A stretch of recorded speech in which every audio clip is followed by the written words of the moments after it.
ನಮಸ್ಕಾರ ಸ್ನೇಹಿತರೆ, ನಾನು ನಿಮ್ಮ ಮಲ್ಲೇಶ್ ಜೆ ರೇಷ್ಮೆ ರಾಜ ಯೂಟ್ಯೂಬ್ ಚಾನಲ್ಗೆ ಸ್ವಾಗತ. ನಾನು ಇವತ್ತು ನಿಮಗೆ ಚಾಕಿ ಮಾಡೋದಕ್ಕೆ ಏನೇನು ಸಲಕರಣೆಗಳು ಬೇಕು, ನಾವೊಂದು ಸ್ವಂತ ಚಾಕಿ ಮಾಡ್ಬೇಕಂತ ಹೇಳಿದ್ರೆ ಏನೇನು ಸಲಕರಣೆಗಳು ಬೇಕು ಅಂತಕ್ಕಂಥದ್ದನ್ನ ಸಂಪೂರ್ಣ ಮಾಹಿತಿನ ನಿಮಗೆ ಇವತ್ತು ಕೊಡ್ತಾ ಇದ್ದೀನಿ.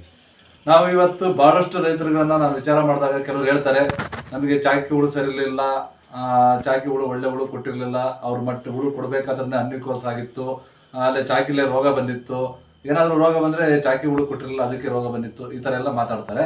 ಅದರಿಂದ ನಾವು ಸುಮಾರು 22 ವರ್ಷದಿಂದ ನಾನೇ ಸ್ವಂತ ಚಾಕಿ ಮಾಡ್ಕೊತಾ ಇದ್ದೀನಿ. ಭಾಳ ಈಸಿಯಾಗಿ ಚಾಕಿ ಮಾಡ್ಬೋದು. ಕೆಲವೊಂದಿಷ್ಟು ಅದಕ್ಕೋಸ್ಕರ ಸಲಕರಣೆಗಳು ಬೇಕು. ಏನಪ್ಪ ಸಲಕರಣೆಗಳು ಬೇಕು ನಾವು ಸ್ವಂತ ಚಾಕಿ ಮಾಡೋದಕ್ಕೆ ಅಂತ ಹೇಳಿದ್ರೆ, ನಾವು ಈ ಥರದ್ದೊಂದು ಸ್ಟ್ಯಾಂಡ್ ಮಾಡಿಸ್ಬೇಕಾಗುತ್ತೆ. ಈ ಥರ ಸ್ಟ್ಯಾಂಡು ಸುಮಾರು ಇದು ಒಂದು ಅರ್ಧ ಅಡಿ, ಒಂದೊಂದರಿಂದ ಒಂದಕ್ಕೆ ಗ್ಯಾಪ್ ಇಟ್ಟು ಸುಮಾರು 9 ಇಂಚ್ ಗ್ಯಾಪ್ ಇಟ್ಟು ಈ ಥರ ಒಂದು ಸ್ಟ್ಯಾಂಡ್ ಮಾಡಿಸ್ಬೇಕು. ಸ್ಟ್ಯಾಂಡ್ ಮಾಡಿಸಿದ್ಮೇಲೆ ಈ ಥರ ಕ್ರೇಟ್ಗಳು ಬೇಕು. ಇವೆಲ್ಲ ಖಾಲಿ ಕ್ರೇಟ್ಗಳು, ಈ ಥರ ಕ್ರೇಟ್ಗಳು ಬೇಕು. ಸುಮಾರು ನಾವು 100 ಮೊಟ್ಟೆ ಚಾಕಿ ಮಾಡ್ತೀವಿ ಅಂತ ಹೇಳಿದ್ರೆ 100 ಮೊಟ್ಟೆಗೆ 10 ಕ್ರೇಟ್ಗಳು ಬೇಕಾಗುತ್ತೆ. ನಾವು ಈಗ ಒಂದು 300 ಮೊಟ್ಟೆ ಮಾಡ್ತೀವಿ ಅಂತ ಹೇಳಿದ್ರೆ ಒಂದು 5 ಕ್ರೇಟ್ ಎಕ್ಸ್ಟ್ರಾ ಅಂತ ಹೇಳಿದ್ರೆ ಸುಮಾರು 35 ಕ್ರೇಟ್ ಬೇಕು. ನಾವು ಆಕ್ಚುಲಿ 10 ಮೊಟ್ಟೆಗೆ 1 ಕ್ರೇಟಲ್ಲಿ ಹಾಕ್ತೀವಿ ಬಿಡೋಣ. ಅದೇ ರೀತಿ ನಾವೊಂದು 300 ಮೊಟ್ಟೆ ಚಾಕಿ ಮಾಡ್ತೀವಿ ಅಂತ ಹೇಳಿದ್ರೆ ಸುಮಾರು ಒಂದು 35 ಕ್ರೇಟ್ಗಳಾದ್ರೆ ಸರಿ ಆಗುತ್ತೆ. ಈ ರೀತಿ ಕ್ರೇಟ್ಗಳು ಬೇಕಾಗುತ್ತೆ. ಜೊತೆಗೆ ಈ ತರ ಒಂದು ಸ್ಟ್ಯಾಂಡ್, ಈ ತರ 2 ಸ್ಟ್ಯಾಂಡ್ಗಳು ಬೇಕಾಗುತ್ತೆ. ಜೊತೆಗೆ ನಾವು ಫಸ್ಟ್ ಚಾಕಿ ಮೊಟ್ಟೆಯನ್ನು ತೆಗೆದುಕೊಂಡು ಬಂದಾಗ ನಮಗೆ ಈ ತರ ಚಾಕಿ ಪ್ಲೇಟ್ಸ್ಗಳು ಸಹ ಬೇಕಾಗುತ್ತೆ. ಈ ತರ ಚಾಕಿ ಪ್ಲೇಟ್ಸ್ ಮೊಟ್ಟೆಗಳನ್ನ ಹರಡಿಡೋದಕ್ಕೋಸ್ಕರ ಈ ಚಾಕಿ ಪ್ಲೇಟ್ಗಳು ಬೇಕು. ಈ ಚಾಕಿ ಪ್ಲೇಟ್ ಇಂದ ನಾವು ಆ ಹುಳುಗಳನ್ನು ತೆಗೆದುಕೊಳ್ಳೋದಕ್ಕೋಸ್ಕರ ಈ ಬಲೆಗಳು ಸಹ ಬೇಕಾಗುತ್ತೆ. ಜೊತೆಗೆ ನಾವು ಈಗ ಚಾಕಿ 1ನೇ ಹಂತ 2ನೇ ಹಂತದಲ್ಲಿ ನಾವು ಸೊಪ್ಪನ್ನ ಹೆಚ್ಚು ಹಾಕ್ಬೇಕಾಗುತ್ತೆ. ಅದರಿಂದ ಈ ತರ ಒಂದು ಮಿಷಿನ್ ರಾಮನಗರದಲ್ಲಿ ಸಿಗುತ್ತೆ. ಈ ತರ ಒಂದು ರಾಮನಗರದಲ್ಲಿ ಸುಮಾರು 3,000 ರೂಪಾಯಿ ಕೊಟ್ಟು ಈ ತರ ಮಿಷಿನ್ ತಗೊಂಡಿದ್ದೀವಿ. ತುಂಬಾ ಚೆನ್ನಾಗಿರುತ್ತೆ. ಈ ತರ ಒಂದು ಮಿಷಿನ್ ಅನ್ನ ಬಳಸಿ ನಾವು ಸೊಪ್ಪನ್ನ ಈಸಿಯಾಗಿ ನಾವು ಹೆಚ್ಚು ಹಾಕ್ಬೋದು. ಜೊತೆಗೆ ನಾವು ಮಿಷಿನ್ ತೆಗೆದುಕೊಂಡು ಬರೋಕ್ಕಾಗಿಲ್ಲಪ್ಪ ಅಂತ ಹೇಳಿದ್ರೆ ನಾವು ಜಸ್ಟ್ ಈ ತರ ಒಂದು ಹಲಿಗೆ ಮತ್ತೆ ಕತ್ತಿಯನ್ನ ಬಳಸಿ ನಾವು ಚಾಕಿಯನ್ನ ಮಾಡ್ಬೋದು. ಸೊಪ್ಪನ್ನ ಈ ಹಲಿಗೆ ಮತ್ತೆ ಕತ್ತಿಯಿಂದ ಇದು ಎಲ್ಲಾದ್ರೂ ಈಸಿಯಾಗಿ ಇದರಲ್ಲಿ ಸೊಪ್ಪನ್ನ ಹೆಚ್ಚಿ ನಾವು ಚಾಕಿ ಮಾಡ್ಬೋದು. ಜೊತೆಗೆ ನಾವು ಸೊಪ್ಪನ್ನ ಹೆಚ್ಚಿ ಹಾಕೋದ್ರಿಂದ ಅವು ಬೇಗ ಬಾಡ್ತಕ್ಕಂಥ ಸಾಧ್ಯತೆ ಇರುತ್ತೆ ಸೊಪ್ಪು.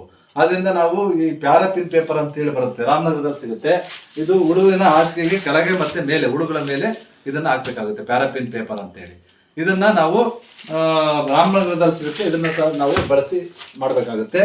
ಜೊತೆಗೆ ನಾವು 1ನೇ ಹಂತದಿಂದ ನಾವು ಇದ್ದಂಥ ಹುಳುಗಳನ್ನ, 1ನೇ ಜ್ವರದಿಂದ ಇದ್ದಂಥ ಹುಳುಗಳನ್ನ ನಾವು ಬೆಡ್ ಅನ್ನ ಕ್ಲೀನ್ ಮಾಡ್ಬೇಕಂತ ಹೇಳಿದ್ರೆ ಈ ತರ ನೆಟ್ಗಳನ್ನ ಬಳಸಿ ನಾವು ಬೆಡ್ ಅನ್ನ ಕ್ಲೀನ್ ಮಾಡಬೇಕು. ಅದರಿಂದ ಈ ತರ ನೆಟ್ಟು ಮತ್ತೆ ಹಲಿಗೆ ಮತ್ತೆ ಕತ್ತಿ ಜೊತೆಗೆ ಈ ಮಿಷಿನ್ ತಗೊಂಡ್ರೆ ತುಂಬಾ ಒಳ್ಳೇದು. ಜೊತೆಗೆ ಈ ತರ ಕ್ರೇಟ್ಗಳು, ಸ್ಟ್ಯಾಂಡು, ಇದಿಷ್ಟು ಎಲ್ಲ ಇಷ್ಟೇ ಓಜುಗಳು ಇದ್ಬಿಟ್ರೆ ನಾವು ಆರಾಮಾಗಿ ಸ್ವಂತ ಚಾಕಿ ಮಾಡ್ಕೊಬಹುದು.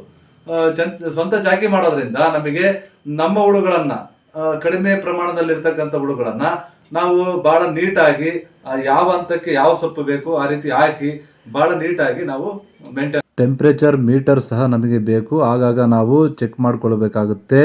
ಉಷ್ಣತೆ ಎಷ್ಟಿದೆ, ಹ್ಯುಮಿಡಿಟಿ ಎಷ್ಟಿದೆ ಅಂತೇಳಿ ಅದನ್ನು ಸರಿಯಾಗಿ ನಿರ್ವಹಿಸಬೇಕಾಗುತ್ತೆ. ಅದು ಸಹ ಅವಶ್ಯಕತೆ ಇರುತ್ತೆ. ಬಿಟ್ರೆ ನಾವು ಆರಾಮಾಗಿ ನಮ್ಮ ಹುಳವನ್ನ ನಾವೇ ಸಹ ಸ್ವಂತ ಚಾಕಿ ಮಾಡ್ಕೊಬಹುದು. ಈಗ ಕೆಲವು ಸರಿ ಏನಾಗುತ್ತೆ ಅಂತ ಹೇಳಿದ್ರೆ, ಈಗ ನಾವು ಮೊಟ್ಟೆ ಮೇಲೆ ಕಂಪ್ಲೇಂಟ್ ಹೇಳ್ತೀವಿ. ಕೆಲವರು ಸೆಂಟ್ರಲ್ ಸಿಲ್ಕ್ ಬೋರ್ಡ್ ಮೊಟ್ಟೆಯನ್ನು ತೆಗೆದುಕೊಂಡು ಬಂದು ಚಾಕಿ ಮಾಡ್ತಕ್ಕಂಥ ಚಾಕಿ ಸೆಂಟರ್ಗಳಿದ್ದಾವೆ. ಸ್ಟೇಟ್ ಗೌರ್ಮೆಂಟ್ ಇಂದ ಮಾಡ್ತಕ್ಕಂಥ ಮೊಟ್ಟೆಯನ್ನು ತೆಗೆದುಕೊಂಡು ಬಂದು ಚಾಕಿ ಮಾಡ್ತಕ್ಕಂಥ ಚಾಕಿ ಸೆಂಟರ್ಗಳಿದ್ದಾವೆ. ಪ್ರೈವೇಟ್ ಮೊಟ್ಟೆಗಳನ್ನು ತೆಗೆದುಕೊಂಡು ಬಂದು ಚಾಕಿ ಮಾಡ್ತಕ್ಕಂಥ ಚಾಕಿ ಸೆಂಟರ್ಗಳಿದ್ದಾವೆ.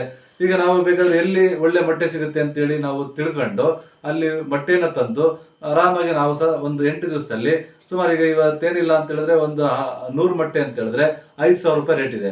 ಈಗ ನಾನು 300 ಮೊಟ್ಟೆ ತೆಗೆದುಕೊಂಡು ಬಂದಿದ್ದೀನಿ ಅಂತ ಹೇಳಿದ್ರೆ 5,000 ರೂಪಾಯಿನಂತೆ 15,000 ರೂಪಾಯಿ ದುಡ್ಡಾಗುತ್ತೆ. ಮೊಟ್ಟೆಗೆ ಜಸ್ಟ್ ನಾನು 3,900 ರೂಪಾಯಿ ಕೊಟ್ಟು ತಗೊಂಡು ಬಂದ್ರೆ ಒಂದು 4,000 ರೂಪಾಯಿನಲ್ಲಿ ಇನ್ನು ತೋಟದಲ್ಲಿ ಇರ್ತಕ್ಕಂಥ ಸೊಪ್ಪನ್ನೇ ಬಳಸಿ ನಾವು ಸ್ವಂತ ಚಾಕಿಯನ್ನ ಮಾಡಬಹುದು.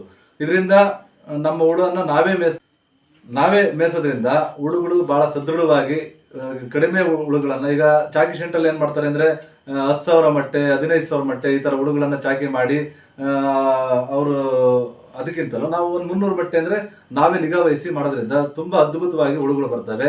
ಯಾವುದೇ ತರ ಚಾಕಿ ಫೇಲ್ಯೂರ್ ಆಗ್ತಕ್ಕಂಥ ಸಾಧ್ಯತೆಗಳು ಕಡಿಮೆ.